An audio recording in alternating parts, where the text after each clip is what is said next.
Young Epilepsy Strategy is all about creating a society where children and young people with epilepsy are able to thrive and fulfill their potential. A cornerstone of that for us is high quality research into the causes, treatment and diagnosis of childhood epilepsy.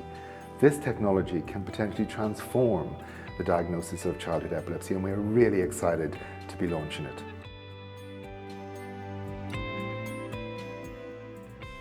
Children and young people inform everything that we do at Young Epilepsy, and the development of the MEG is no different in that respect. They've been involved in the design of the room itself, the helmet, but also helping us to understand how we can keep children, particularly young children, calm and entertained through the diagnostic experience.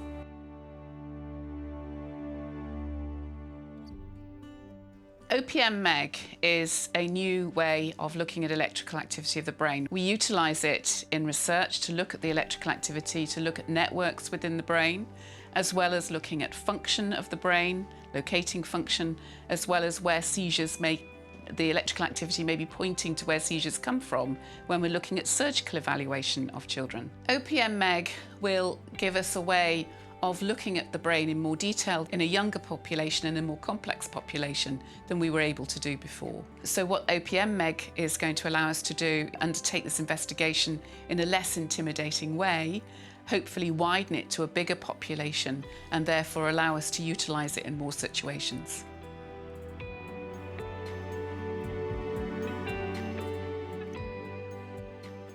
At Young Epilepsy, we're always mindful of remembering that each and every child is different. The way their epilepsy affects them will be unique to them and personal. It's really important that we remember that when we're working with them and supporting them through their journeys. Having a facility like the MEG here at Young Epilepsy is going to make an absolutely huge difference to them and their families. The MEG is a brain scanner. It's non-intrusive, and it measures the activity in the brain. It can measure exactly what's happening in the brain when a child is doing a certain type of activity, which is hugely rich data on which clinicians can base their decisions about the best possible treatment pathway for that young person. For many young people, epilepsy surgery is the best possible route to them and can lead to them being seizure-free. The wonderful thing is that the MEG technology is proven. Professionals, clinicians out there all recognise it as a reliable tool on which to base difficult decisions such as surgery decisions because of the richness and the reliability of that data. Small family, just 4 of us really, me, my wife and 2 sons. No immediate support from any other one else because they can't cope with Samuel, and this has always been the case ever since he was 4 or 5.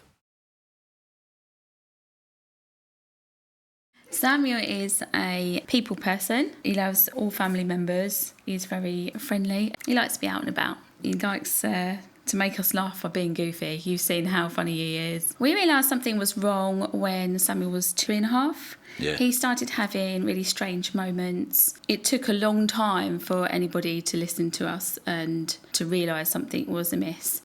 Our first EEG experience was at Canterbury Hospital. We arrived and were shown into a room and was explained to us that Samuel would have to sit still and have electrodes on his head. He found that really difficult because of the glue, and he didn't know at that point. You couldn't explain to him what was happening, why it was happening, and then he had to, on top of that, sit on my lap, and it took 2 of us to ensure that he stayed still enough for the electrodes not to come off his head. He found it really traumatic, as did we, because pinning your child down to your lap, knowing that you're doing what's right for him, but actually it's not a nice process to go through, compared to the future of the MEG and what that might bring for other families and children, where the child also might be suffering from behavioural difficulties, so can't sit still, wants to move around, can bring their own toys, can feel more at ease, is going to be amazing. We wouldn't like anybody to experience what we did. Our hopes really for the new MEG is to ensure families are treated as a whole, especially with the person that has the condition, and the MEG will make a massive difference to their first experience with an EEG, and we hope for the best outcome for their children.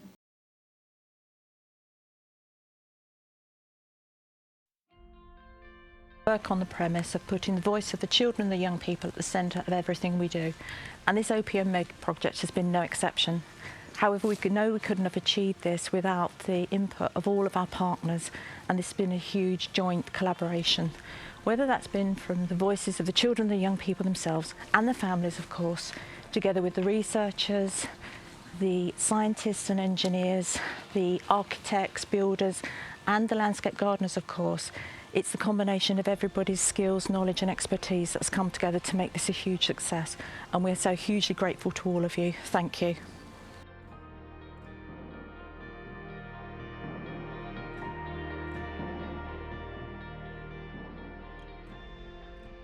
MEG technology has been around for about half a century now. It's superconducting technology, and that means you have to keep the sensors really cold at about minus 270 degrees centigrade. So MEG systems are really just like big vacuum flasks or thermos flasks. They've got the sensors on the inside, and then you try to measure some brain activity on the outside. The only drawback with the technology is we've still got thermos flasks, essentially. That's a problem for MEG because the signal that we measure from the brain decreases very quickly with distance, and the closer we can get the sensors to the head, the better.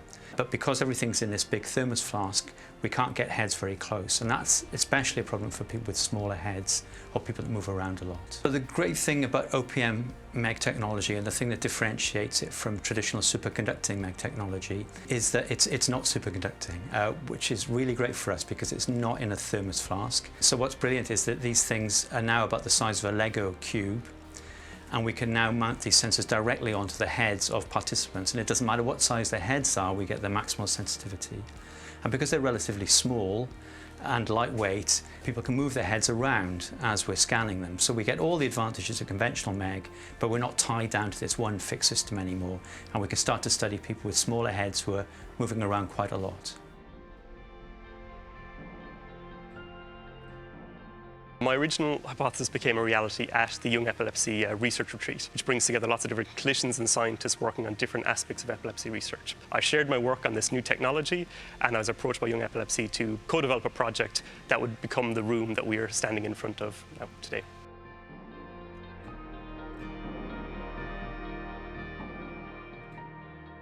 The biggest surprise for me in the whole project has actually been we had an initial team of physicists and engineers working together, very focused on a solution, an engineering and a science solution. No one had considered the patients. Young Epilepsy got involved, and actually then we put the patients at the centre of what we were trying to design. Suddenly we were thinking about the whole patient experience and how the system would work with patient cohorts who could be especially challenging, but ultimately the ones that are going to benefit most from this equipment. And it has been amazing working with Young Epilepsy to really understand some of the challenges that patients bring. The greatest achievement on the project is not just delivering a product which is suitable for the clients, but it's the bits before all that, it's the communication. I find if we can get a smooth running of a project, that makes everything easier and nicer. Having to communicate between not just ourselves and the consultants and the clients, but having to actually communicate with a specialist bit of kit, it was important that it was a seamless, and everyone was talking immediately, so if there's any issues which came up, we were on top of it straight away, so we knew what we could do.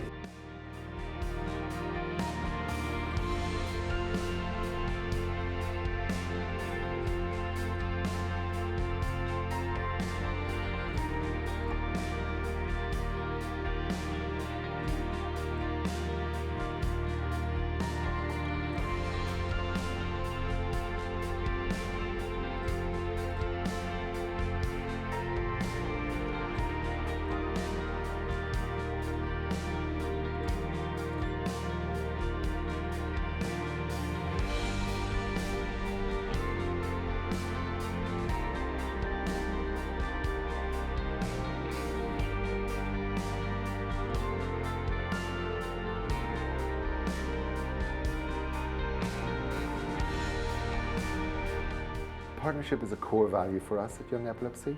We believe in working together to make a greater difference for children and young people. Our key partners in this project have been Magnetic Shields Limited, the University of Nottingham, the UCL Institute of Neurology and the Wellcome Centre for Human Neuroimaging. And we want to say a special thank you to them for the amazing work they put into making this a reality.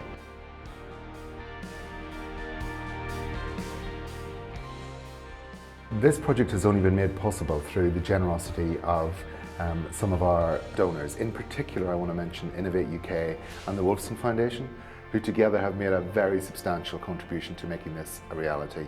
But we've had a number of other trusts, foundations and individuals who've been extremely generous in helping make this a reality, and I want to thank them sincerely. We're not finished, there's more to do here, so I also want to take the opportunity to ask people to think about supporting us in the further development of this technology, which can only help transform the lives of children with epilepsy.